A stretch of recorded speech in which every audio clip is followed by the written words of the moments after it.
Hello students, आज हम सम्मिश्र संख्या की प्रश्नावली 5C हल करेंगे। 5C का 5th क्वेश्चन है, Z1/Z2 एक शुद्ध काल्पनिक संख्या है तो सिद्ध करना है कि मॉड Z1 + Z2 का होल स्क्वायर बराबर है mod Z1 square plus mod Z2 square के। तो इस प्रकार के सवालों में हल करने के लिए सबसे पहले हमें जो चीज़ें ज्ञात होंगी, जैसे हम यहाँ पे Z1/Z2 एक शुद्ध काल्पनिक संख्या है, ये ज्ञात है, तो इसी की सहायता से हम एक रिज़ल्ट निकालेंगे। फिर उस रिज़ल्ट का यूज़ करेंगे और जो चीज़ें हमें सिद्ध करनी है उसे सिद्ध करेंगे। तो यहाँ पे हम मान लेंगे कि Z1 बराबर x1 + i/y1 है और Z2 बराबर x2 + i/y2 है, मतलब इन्हें सम्मिश्र संख्या मान लेंगे। फिर इसमें मान रख के हम उसे हल करेंगे। तो यहाँ हम देख सकते हैं कि Z1 बराबर हम मान लिए हैं कि x1 + i/y1 और Z2 का मान माने हैं x2 + i/y2। अब हम Z1/Z2 में इस मान को रख दिए हैं। अब हम देख रहे हैं कि सम्मिश्र संख्या जो है हर में आ रही है, और जब हर में सम्मिश्र संख्या प्राप्त होती है तो हमें इसका परिमेयकरण कर देते हैं हर के संयुग्मी से। तो यानी हम x2 - i/2 से ऊपर और नीचे गुणा करेंगे। तो जब हम यहाँ पर हर के संयुग्मी से यानी x2 - i/2 से परिमेयकरण कर रहे हैं, तो हम देख रहे हैं कि यहाँ पे x2 का ऊपर इन दोनों में गुणा हो जाएगा और फिर -i/2 का भी इन दोनों में गुणा होगा। तो इस तरीके से हमें ये संख्याएं प्राप्त हो जाएंगी। और नीचे हम देख रहे हैं कि x2 + i/2 है और वही संख्या फिर माइनस में यानी x2 - i/2 है। यहाँ हम a + b × a - b बराबर a² - b² इस फॉर्मूले का यूज़ करेंगे यहाँ पर। तो ये हो जाएगा x2 का स्क्वायर और -i/2 का होल स्क्वायर हो जाएगा। तो फिर यहाँ पे हम देख रहे हैं कि ये पूरे का होल स्क्वायर है, तो यहाँ ये i का भी स्क्वायर होगा और i² का मान होता है -1। तो ये -1 और ये माइनस मिलके प्लस हो जाएगा। और यहाँ पर भी हम देख सकते हैं कि i² आ रहा है और i² की वैल्यू -1 होती है, तो ये -1 और ये माइनस मिलके प्लस हो जाएगा। तो इस प्रकार से हम देख सकते हैं कि यहाँ पर प्लस हो जाएगा, तो ये हो जाएगा +y1/y2 और यहाँ पे दोनों में i है तो हम i को कॉमन ले लेंगे। ये हो जाएगा y1x2 - x1y2। और नीचे भी हम देख रहे हैं यहाँ पे भी प्लस हो रहा था, तो यहाँ पे भी हो जाएगा x1 का स्क्वायर + y2 का स्क्वायर। इसके बाद हम दोनों संख्याओं को अलग अलग कर लेंगे, काल्पनिक भाग को अलग और वास्तविक भाग को अलग।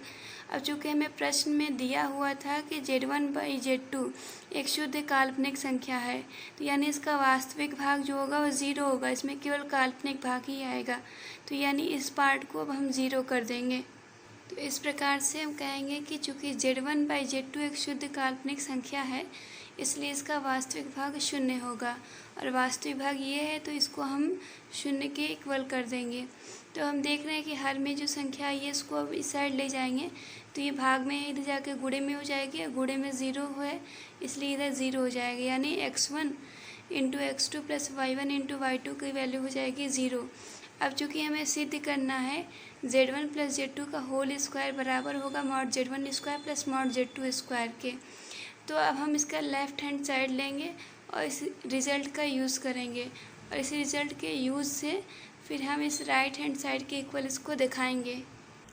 यहाँ हम इसका left hand side mod Z1 + Z2 whole square ले लिए हैं। अब Z1 का मान हम रखेंगे x1 + i/y1 जैसा कि हम ऊपर मान चुके हैं, और Z2 का मान हम रखेंगे x2 + i/2। तो इस तरीके से हम रखेंगे और हमें ये मान प्राप्त होंगे। अब हम इसके वास्तविक भाग और काल्पनिक भाग को एक साथ लिख लेंगे, यानी x1 + x2 को एक साथ लिख लेंगे और y1 + y2 को एक साथ लिख लेंगे। तो अब हम देख रहे हैं कि ये मॉड में है और मॉड यानी इसका अब हमें मापांक निकालना है।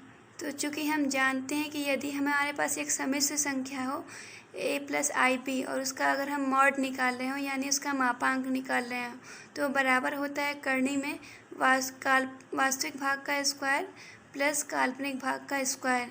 तो यहाँ पे भी हमें इस सम्मिश्र संख्या का मॉड निकालना है, तो ये बराबर होगा वास्तविक भाग के स्क्वायर प्लस काल्पनिक भाग स्क्वायर के। और फिर तो इस प्रकार से हम देख सकते हैं कि ये मॉड बराबर हो जाएगा वास्तविक भाग का स्क्वायर यानी x1 प्लस x2 का होल स्क्वायर और फिर प्लस काल्पनिक भाग का स्क्वायर यानी y1 प्लस y2 के होल स्क्वायर के, और ये करनी में रहेगा। हम देख रहे हैं चूँकि ये मान केवल मॉड का है और स्क्वायर इसमें अलग से है, तो ये स्क्वायर यहाँ पे रहेगा तो ये पूरे का भी स्क्वायर हो जाएगा। तो वैसे ही यहाँ पर जो हमें मान प्राप्त हुआ है उसका हम स्क्वायर कर दिए हैं। अब चूँकि ये करनी और स्क्वायर एक दूसरे से कट जाएंगे और हमें अंदर का मान केवल प्राप्त होगा। इस प्रकार से ये मान आ जाएगा x1 प्लस x2 का whole square plus y1 plus y2 का होल स्क्वायर। अब यहाँ पर हम a प्लस b के होल स्क्वायर का फॉर्मूला यूज़ करेंगे, तो ये इक्वल हो जाएगा x1 का स्क्वायर प्लस x2 का square plus 2x1 into x2। ये हो जाएगा y1 का स्क्वायर प्लस y2 का स्क्वायर प्लस 2। अब हम x1 square plus y1 square को एक पास लिख लेंगे और x2 square plus y2 square को एक पास, और प्लस 2x1 x2 और प्लस 2y1 y2 से हम 2 कॉमन ले लेंगे। तो चूँकि हमें पता है यदि z एक समिश्र संख्या हो a प्लस ib, तो जब उसका मॉड निकालते हैं तो बराबर हो जाता है करनी में वास्तविक भाग का स्क्वायर प्लस काल्पनिक भाग का स्क्वायर। तो जब हम स्क्वायर कर देंगे दोनों साइड तो इधर से करनी हट जाएगी और मॉड जेड स्क्वायर बराबर हो जाएगा ए का स्क्वायर प्लस बी का स्क्वायर। तो यहाँ पे भी हम देख सकते हैं कि ये बराबर हो, चूँकि z1 जो है वो बराबर है x1 प्लस i/1 के, तो जब हम मॉड z1 का स्क्वायर करेंगे तो ये बराबर आ जाएगा x1 square plus y1 square के। उसी प्रकार जो z2 है वो बराबर है x2 प्लस i/2 के, तो जब हम उसका मॉड करेंगे तो आ जाएगा करनी में x2 स्क्वायर प्लस y2 का स्क्वायर, और फिर उसका जब स्क्वायर करेंगे तो इस तरीके से करनी हट के आ जाएगी। यानी ये मॉड z1 का स्क्वायर है और ये मॉड z2 का। और चूँकि हम पीछे रिजल्ट से निकाल चुके हैं कि x1 into x2 plus y1 into y2 बराबर 0 है, यानी इसका मान हो जाएगा 0, और 2 इंटू 0 यानी 0 हो जाएगा। तो इस तरीके से हमें प्राप्त हो जाएगा mod z1 square plus mod z2 square आ जाएगा, जो कि बराबर है लेफ़्ट हैंड साइड के। तो इस तरीके से जो हमारे राइट हैंड साइड था वो लेफ़्ट हैंड साइड के बराबर हो गया, और ये जो सवाल है वो सिद्ध हो गया। 8वां प्रश्न है जिसमें दिया हुआ है मॉड z1 प्लस z2 बराबर मॉड z1 माइनस z2। तो सिद्ध करना है कि कोणांक z1 माइनस कोणांक z2 बराबर π/2 होगा। तो ये सवाल भी ऊपर हल किए गए सवाल की तरह ही है। इसमें हमें ये ज्ञात है, तो इस ज्ञात चीज़ की मदद से हम पहले एक रिज़ल्ट निकालेंगे, फिर उस रिज़ल्ट का यूज़ करेंगे और जो चीज़ हमें सिद्ध करनी है उसे सिद्ध करेंगे। सबसे पहले हम मान लेंगे कि z1 बराबर x1 प्लस i/1 है और z2 बराबर x2 प्लस i/2 है। अब हम इसमें मान को रख देंगे। यहाँ पर हमने z1 और z2 दोनों के मानों को रख दिया है दोनों साइड। अब हम इसके वास्तविक भाग को एक साथ कर लेंगे, यानी x1 और x2 को एक साथ, और काल्पनिक भाग यानी y1 और y2 को एक साथ लिख लेंगे। इस प्रकार यहाँ हो जाएगा x1 प्लस x2 और प्लस i/y1 प्लस y2, ये पूरे मॉड में हो जाएगा। इस साइड होगा मॉड x1 माइनस x2 और प्लस i/y1 और ये प्लस i/y1 माइनस y2 हो जाएगा, y1 माइनस y2। तो अब हम देख रहे हैं दोनों साइड मॉड है, तो मॉड निकालेंगे तो हो जाएगा करनी में वास्तविक भाग का स्क्वायर प्लस काल्पनिक भाग का स्क्वायर। तो यहाँ वास्तविक भाग है x1 प्लस x2, तो ये वास्तविक भाग का स्क्वायर, और काल्पनिक भाग है y1 प्लस y2, तो ये इसका स्क्वायर हो जाएगा।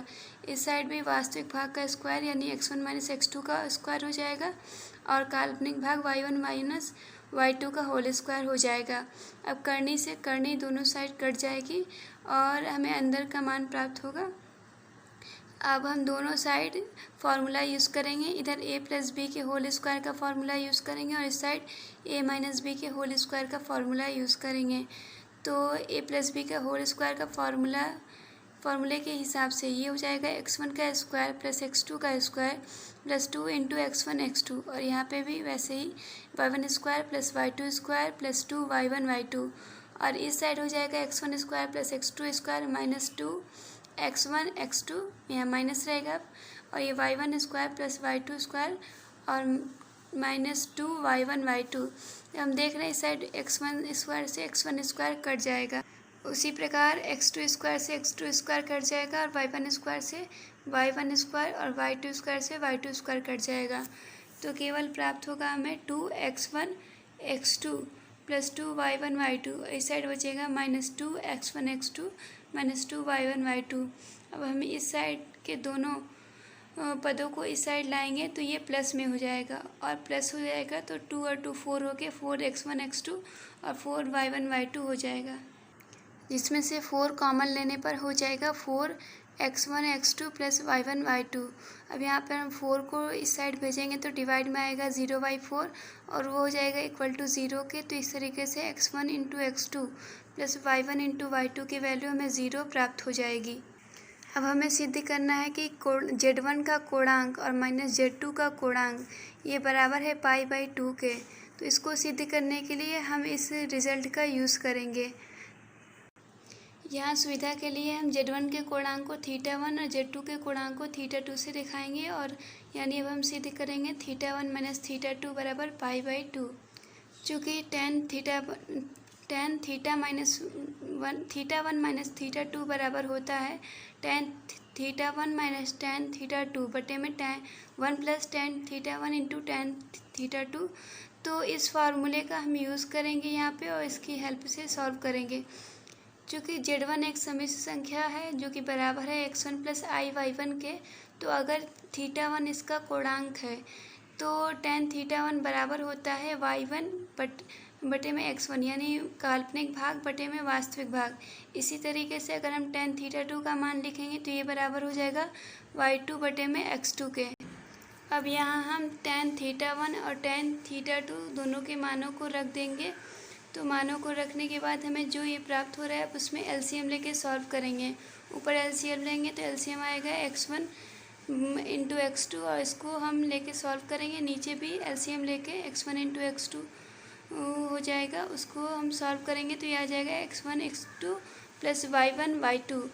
और हम देख रहे हैं कि यहाँ से x1 x2 और यहाँ से x1 x2 कट जाएगा और हमें प्राप्त हो जाएगा y1 x2 minus y2 x1 और यहाँ प्राप्त होगा x1 x2 plus y1 y2। तो चूँकि हम पहले ऊपर निकाल चुके हैं कि x1 x2 plus y1 y2 बराबर 0 है, तो इसकी वैल्यू हम यहाँ पर रख देंगे, यानी यहाँ पे अब हम 0 रख देंगे। तो हमें प्राप्त होगा y1 x2 minus y2 x1 बटे में 0। तो अब चूँकि हर में 0 प्राप्त हो रहा है, किसी भी संख्या को हम 0 से भाग देते हैं तो हमें संख्या प्राप्त होती है अनंत। तो यानी हो जाएगा tan θ1 माइनस θ2 बराबर अनंत। चूँकि हमें पता है कि tan π/2 का मान होता है अनंत, तो हम अनंत को लिख देंगे tan π/2। अब tan से tan कट जाएगा और मान आ जाएगा θ1 माइनस θ2 बराबर π/2। अब चूँकि पता है कि θ1 ये Z1 का कोणांक है और θ2 Z2 का कोणांक है, तो इसे हम लिख देंगे कोणांक Z1 माइनस कोणांक Z2 बराबर π/2। और ये हमें सिद्ध करना था, तो इस प्रकार ये सिद्ध हो चुका है। प्रश्नावली के अन्य प्रश्नों को आप स्वयं हल कीजिएगा।